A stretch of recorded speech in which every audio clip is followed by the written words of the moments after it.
Hello and welcome to the EduTalk series hosted by Biotone EduPartner Program, and massage industry experts.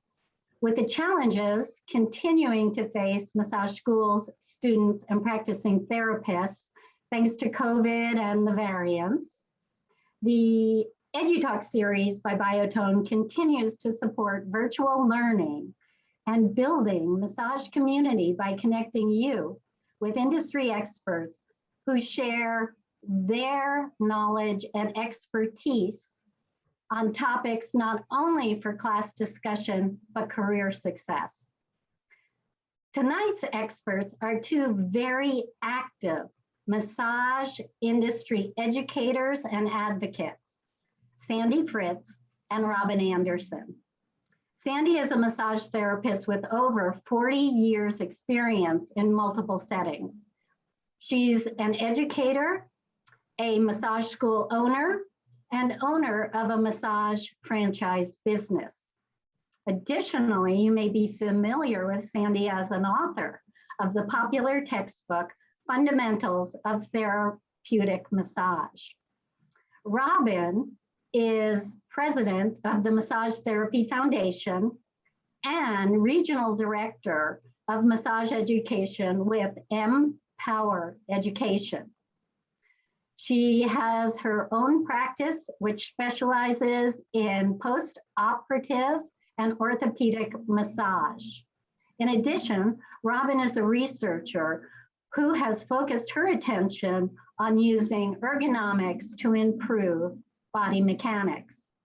Let's listen and learn as Robin and Sandy discuss overuse of hands and fingers, table postures to avoid, and simple changes for more efficient massage application. They'll review the Massage Therapy Foundation's Ergonomics Study with best practice models for workplace safety and share proven techniques for career longevity. I'm almost out of breath. That's great. Thank you for joining us. And this is such an important topic. I'm going to ask everyone again to be sure that you are muted and video is off. Please chat questions using the chat box in the lower nav bar to ask Sandy and Robin questions, which they will answer at the end. And with that, welcome, and I turn it over to you. So I am going to start real quick because I'm older than Robin.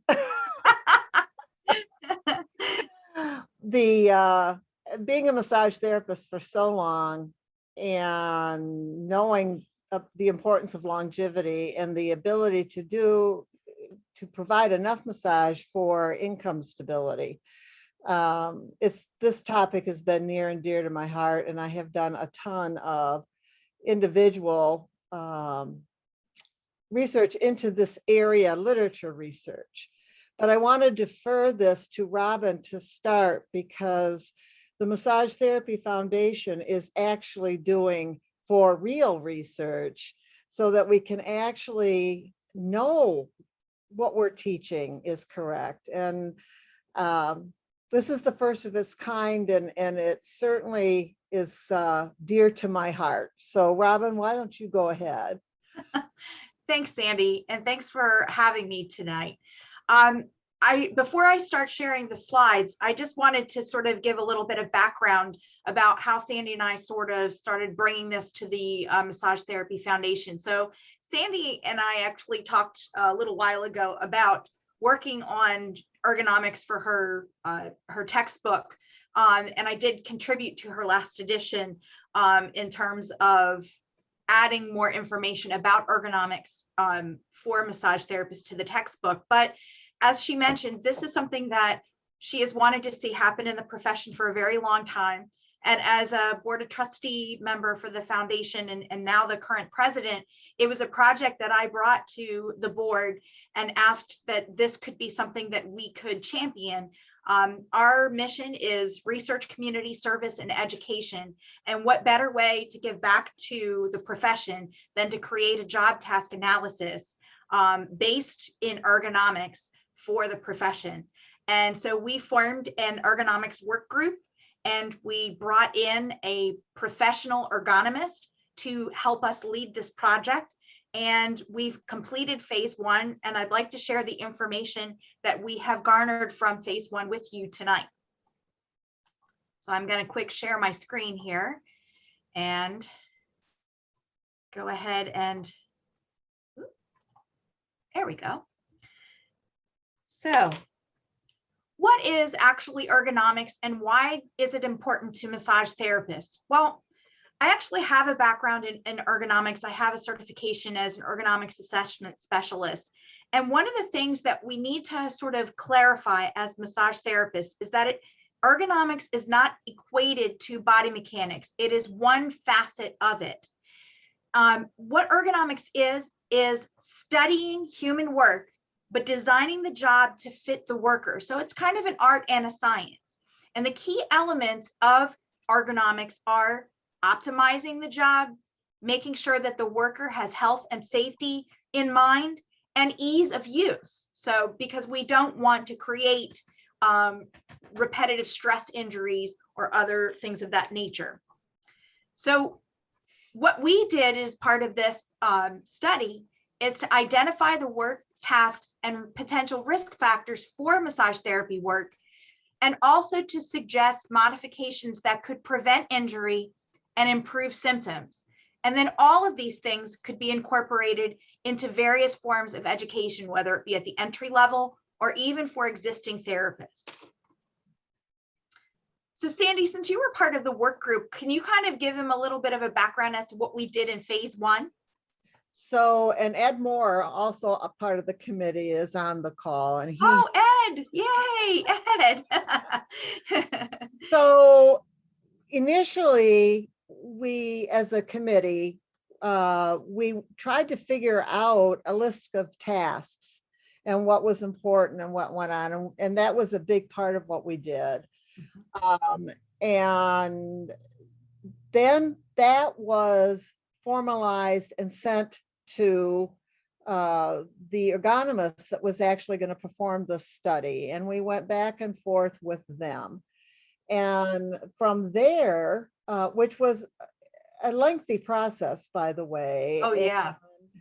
And, tedious, and that's just the nature of this kind of thing. And if you can do something, you can factor out the individual elements of what that is. And so that piece was then taken, and there was observations done. And so Robin, you were part of the actual team that went out with our ergonomists and collected the measurements and the data.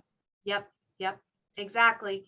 So what we did is the work group created a survey, and we had over 700 massage therapists respond to this survey, which helped us to create the factors which we as a work group went through and looked at the responses to sort of pinpoint how the study was going to focus. Then we picked 2 cities. We picked Baltimore, Maryland, and we picked Portland, Oregon.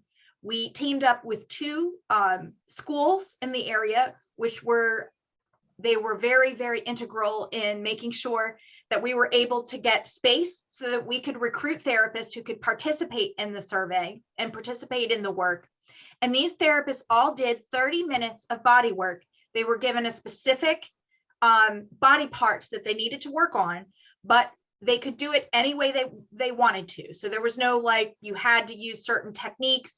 We wanted people to be as organic as possible. So when you work on the neck, when you work on the back, when you work on one of the legs, what do you do normally? Or what would you do normally? In addition to that, in addition to collecting all that data, which was done by video, as well as a bunch of measurements and other things that we did, we also went to a couple of different work environments. We went to a franchise location. We went to a wellness center. We went to a multi-therapist practice, a couple of practices, and also a spa, like a spa environment. So we got a good cross section. And the information that we garnered from all of this the visits and the data is what we're going to share with you in just a minute. The phase 2 part of this we'll go into in a second, but the phase 2 is going to help us define this information a step further, but we'll get to that in just a minute. So here's some of the things that we discovered in phase 1.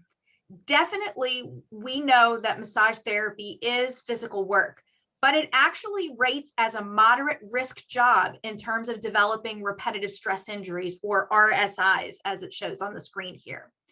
The other thing too, and this has long been something that we've sort of tried to figure out in the massage therapy profession, is what is a true duty cycle? In other words, what's a typical work day for a massage therapist? Well, in general, massage therapists do have long duty cycles.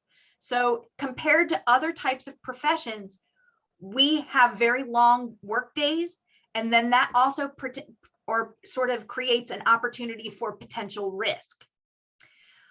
We do think that with some of the things that we've discovered, that the environment can be prepared to be safer.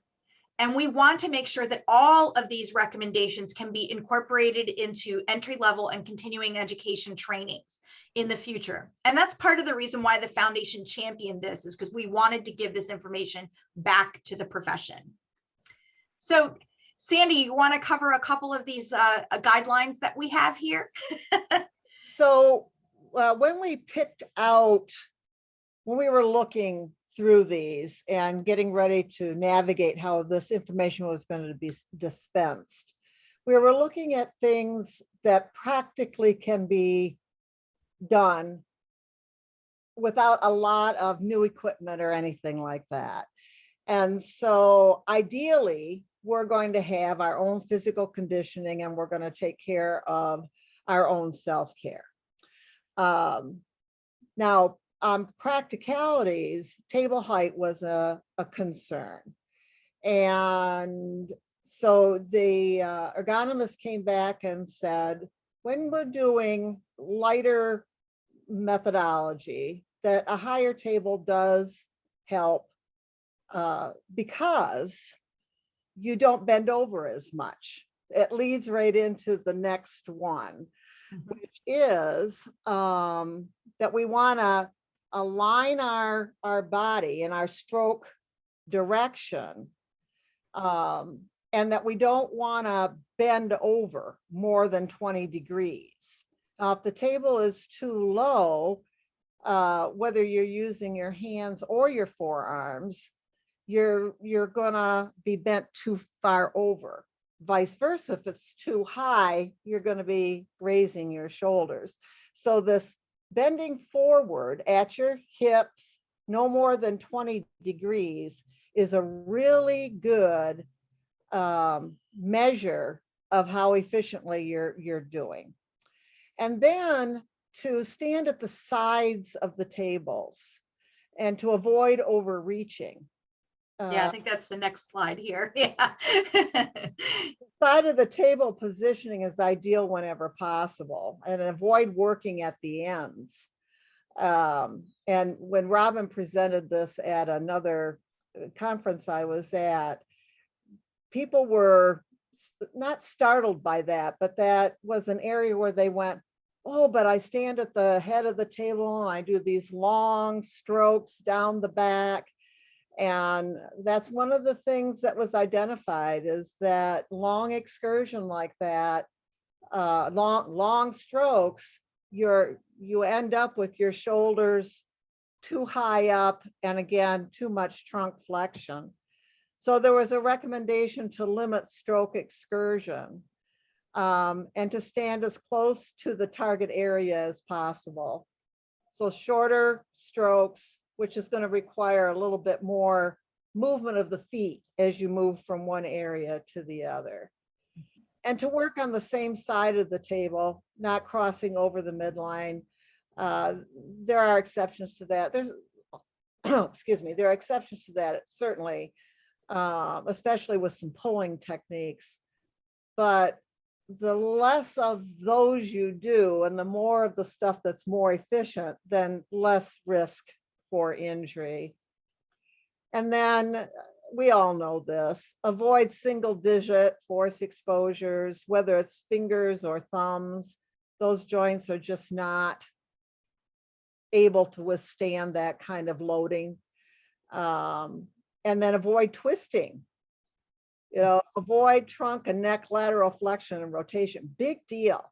Did you leave the pictures in this? Yes, I have the pictures coming up next. So let's roll into that. So yeah, here's the example of the stride stance advantage. Remember, we talked about making sure that you have a good stability, a good foundation of stability.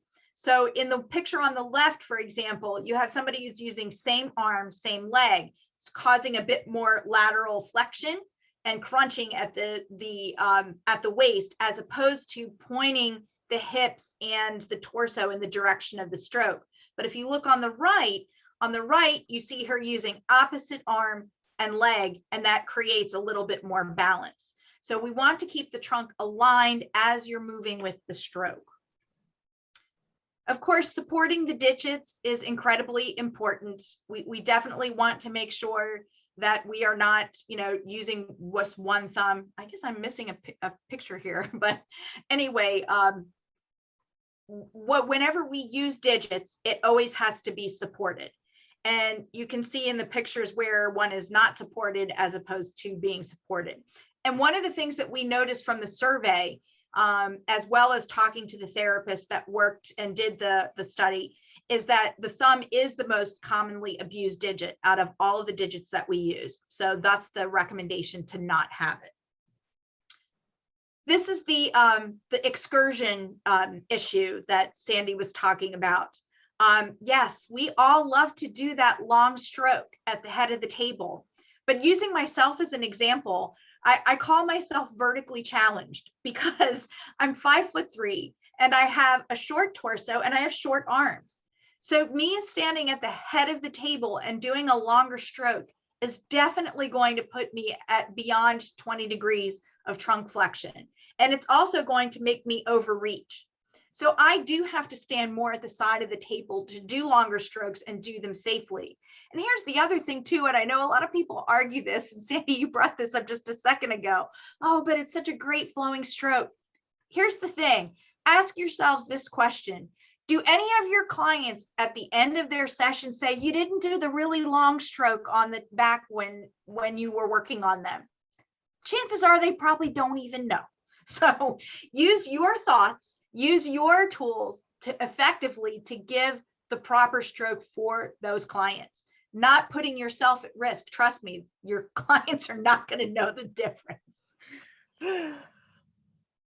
And then this is the thought about physical conditioning. We tend to forget that massage therapy work is physical work.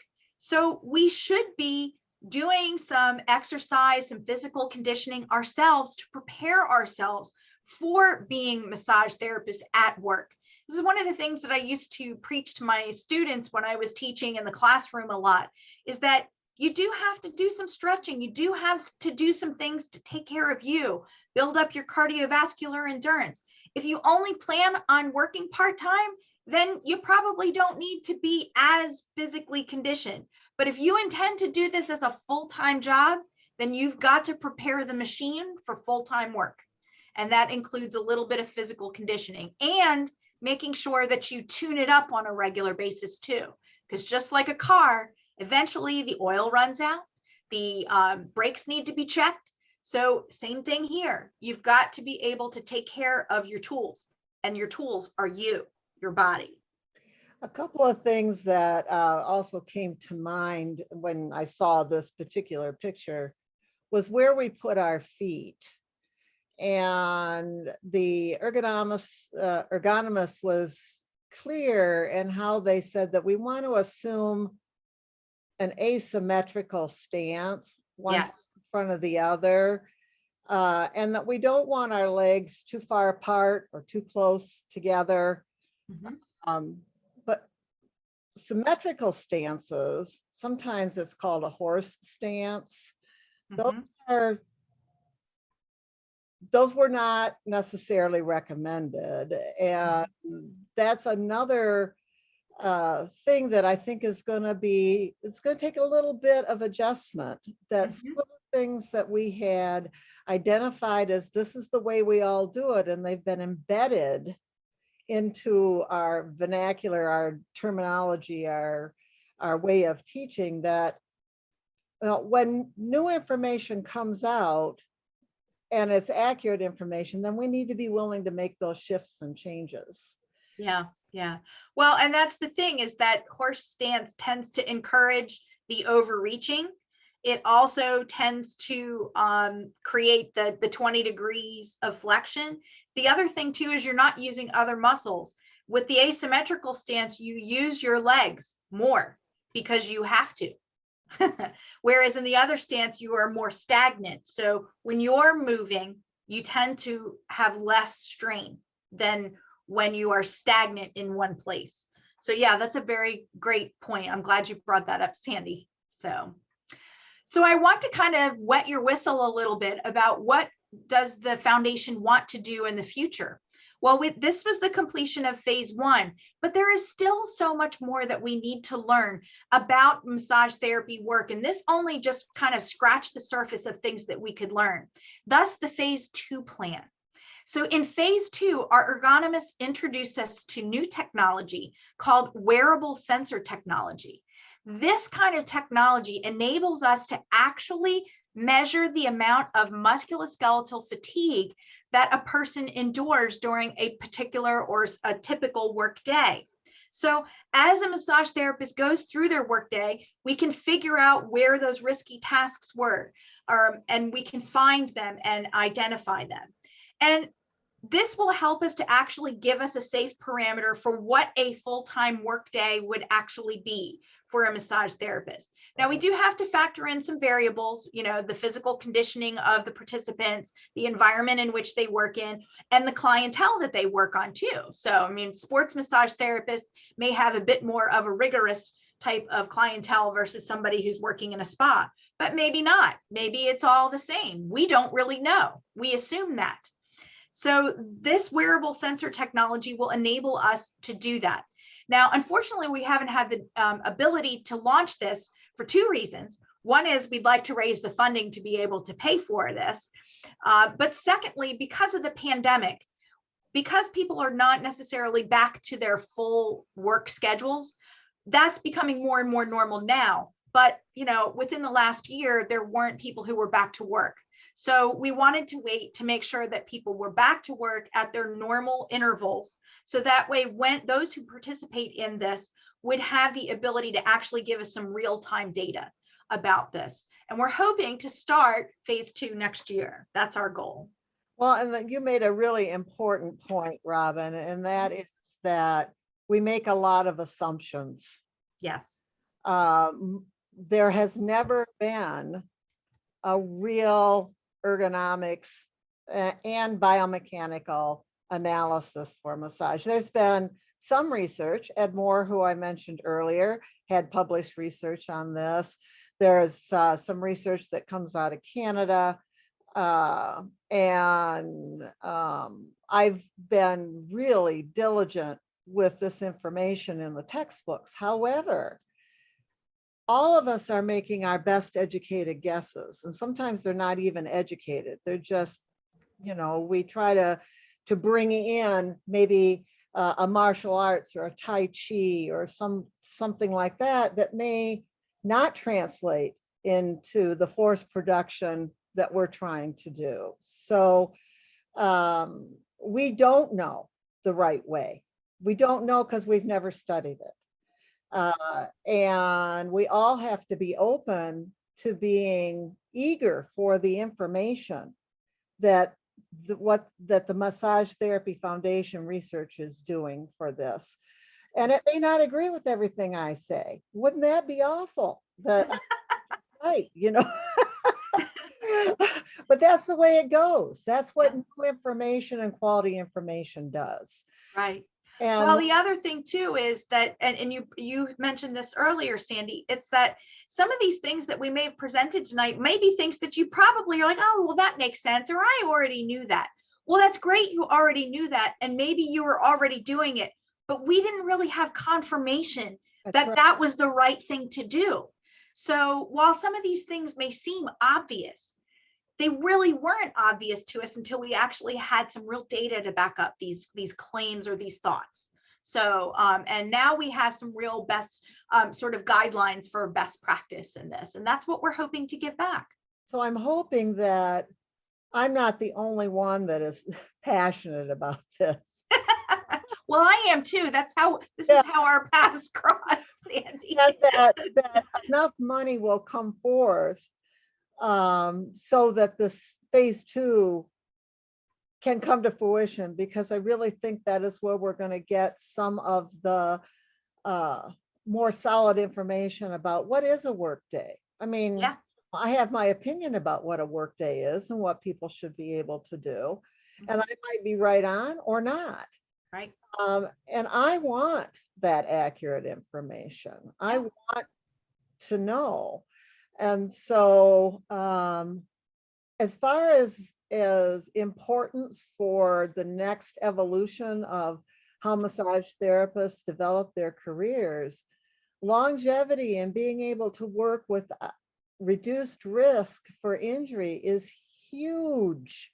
Yes. It's a huge issue. And so I strongly encourage us to generously support the Massage Therapy Foundation on this issue. Oh, well, thank you, Sandy. I appreciate that vote of support and confidence. But I want to share with people where they can find the information about the project. We have a webpage on the Massage Therapy Foundation's website. It's the MTF-Ergo project. All of the information about the project, Essential Hub, is on that page. We have resources that will be posted on that page, as well as updates about phase 2. And I just wanted to share with you a little bit about what kind of resources we intend to release that you can reference. So we already have our research purchase. So it's a podcast very similar to this, where we've talked to the actual ergonomists and we've talked about the process and how we've collected the data. We intend to release more tips sheets and infographics, in addition to a full white paper with the full report data from phase 1. Will all be released towards the end, by the end of this year. We tend to have everything out by then. And then we hope to do more webinars. And once we get back into the in-person conference, we will have more of these types of settings where we can actually do these things in person, and so that way we can test them ourselves and see how that works. But that's what our plan is, and then going into phase 2. So with that, I think, Sandy, we've bored them enough with lots of pictures. Let's see if anybody has some questions. Maybe Danelle has some questions for us. Well, I do have some questions. I haven't seen any chats come in. And, I was just curious because you discussed standing. And I wondered, when you were going through phase 1, were they also looking at the way people might use stools in their practice? Yes, we were going to take a look at that. So what we did in the first phase, we did allow people the opportunity to use a stool when they did their neck work, for example. And we did make a note of that. It wasn't necessarily noted in the study that it was required in certain areas, but I do think that that's something that we will explore further in phase 2. Oh, all right, great. Another question I have is, are there any numbers on how many therapists have left the profession because of, their physical ailments over bad body mechanics? Well, I would guess that there probably is people who have left. I know that as part of the survey that we put out, that some people indicated that they at least knew of someone who left the profession due to repetitive stress injuries. So out of those 700 therapists, there were quite a few that had mentioned that they knew somebody who did. And Right. then possibly because of the pandemic, if people had some, injuries, they either had the chance to finally recover, or maybe they just decided not to go back. So Sandy, what have you heard? About injuries? Yeah. Leaving the profession. Yeah, it's unacceptable in my mind for Yeah. somebody to invest in the education that they have and then find that they cannot either make enough money because they can't do enough massage. They're tired after 2 or 3 sessions, they're hurting. Or they just become injured to the point where they're unable to perform. So I just saw it come up on the chat. Do we have numbers? I don't think we have real numbers. I have never seen a study on it. People are saying, I've heard for years that after 3 to 5 years, and that's a guesstimate. Yeah, it's about 5 years. Yep. And you're looking at somebody who's worked pretty much full time up until the last couple of years with great big people, and have not been hurt. So that's unfortunate that people are getting hurt. There was also a question that came up about stools with backs or no backs. We need more data on that. But I will say that a stool is an excellent resource, but if it's rolls and you can't lock it down, as soon as you apply force against the client, you're going to get a force that pushes that stool back. So you have to use your feet to hold it still. So I think the most important thing with it is that you can lock those wheels, that you're not getting shoved back as you are leaning forward. As far as table height is concerned, now that's the thing that's near and dear to my heart on the table height. I support using forearms more than the hands whenever possible. And if your table is higher, you're not going to have too much forward flexion. If your table is low, then you're going to use your forearm, you're going to bend over too much and exceed that 20 degrees of flexion. The study did show that the studies showed that lighter work, to me, that's anywhere from light to moderate pressure, not the deep stuff. Lower, they did indicate possibly lower table for the deep pressure. But most of the time we're doing that in that moderate range. And if we're concentrating more with our forearms, which is a bigger tool, then there's an advantage to having the table up higher. And I would guess, educated guess here, that a key factor in that as far as equipment is concerned is going to be height adjustable tables. Yeah. Easy So accessible. so I see the question in there about what would you consider a higher table? Should the table be above the wrist when standing next to it? It's about well, I don't know about that, because you see, there is this feature of ergonomics that's called anthropometrics. So I know that's like a vegetable or alphabet soup, isn't it? Anthropometrics means that when things are designed or mechanically designed for the masses, we usually try to figure out what the average body size is that's using the tool. But anthropometrics also tries to make modifications for people who are on the higher end of the scale as well as the lower end of the scale. A good example of that is cars.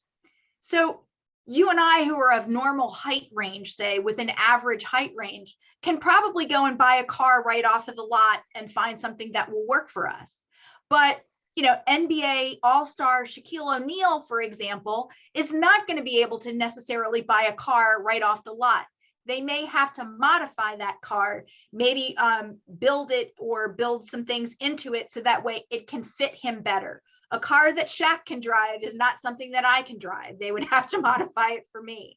So we will be trying to, in phase 2, try to figure out what the average table height should be.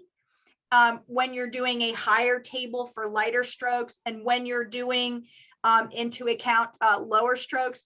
You also have to factor in the client and the type of work that you're doing. So there's going to be some variables there. But yes, we will be giving you some average parameters and as well as the outliers. So yes, we're hoping that will be coming out of the phase 2 study. A key, I think, is avoiding anything more than 20% trunk flexion. Right, exactly. If you're trying to perform a method and you're more than 20%, then likely the table needs to come up. But if you find yourself shugging and reaching up, then probably the table needs to come down. But measuring at that, where if you find yourself going beyond 20% of trunk flexion, I think that that's a good indicator, at least for the table being too low. Right. And then it looked like another question, the table height must also take into account the size of the client. Yeah, and Yes, Robin yes. mentioned that. Yep. Yes. Now I had a question. Phase 2 is projected for 2022. Yes, that's Now, what we're will you hoping. be, excuse me? Yes, that's what we're hoping to do, is get it launched in 2022. Will you be using the same group of volunteers? Or... No, we will be recruiting new volunteers. So anybody who would like to volunteer to be a part of the study, be watching that Ergonomics Project website that we showed you, because there'll be more information posted there, because we want people from all different work environments to participate. And depending on how quickly we can get it going and how long the duty cycles can be done and how many participants we'll get will depend on, you know, how the orchestration will happen. But yes, we would like some volunteers and we would like some donors. That's what we need, volunteers and donors. So. And it's all for a fabulous cause and supporting career longevity and physical health. Yes, absolutely. Absolutely.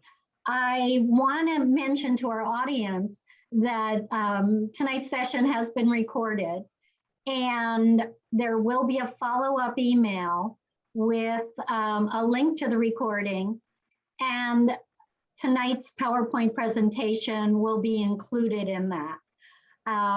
Sandy and Robin, if people have additional questions, is there a good way to contact you, or should they go through the foundation? Sandy, how should they reach you?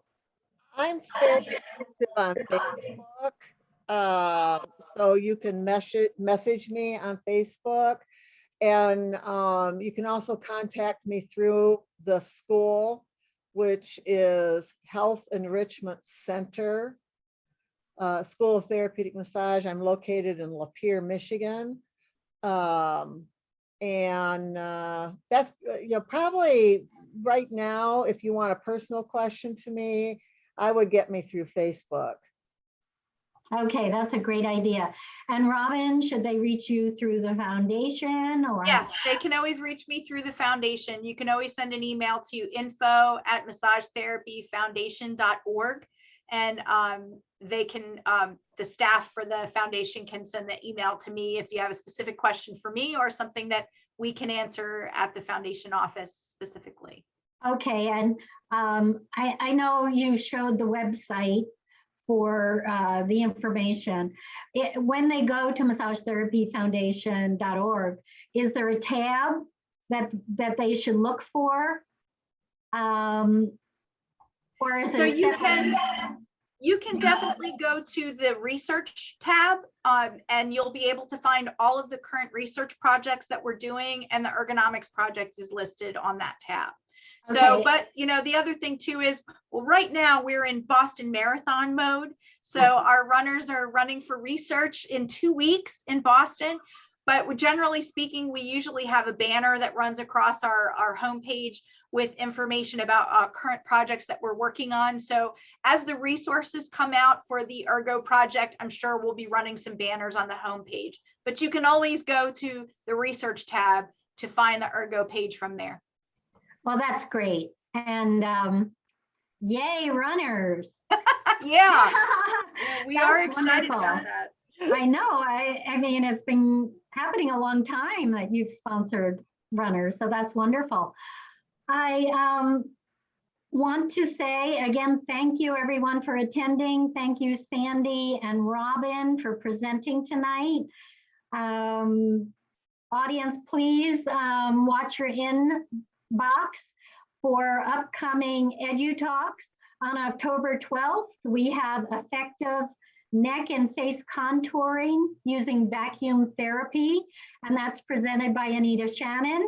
October 28th, we have active myofascial therapy, the Diamond Method with Irene Diamond. And on November 9th, repeat visit with Sandy Fritz on career pathways. So that's just a little preview of what's to come.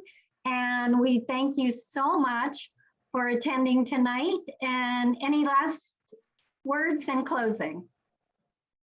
Support the. Well, thank you, Sandy. We appreciate that. And it was really nice to present with you. Thank you so much, Sandy. And thank you, Danelle, for having us tonight. So, and Biotone, thank you. All right, everyone, have a good evening. Be safe. And we'll see you next time. Thanks, everyone.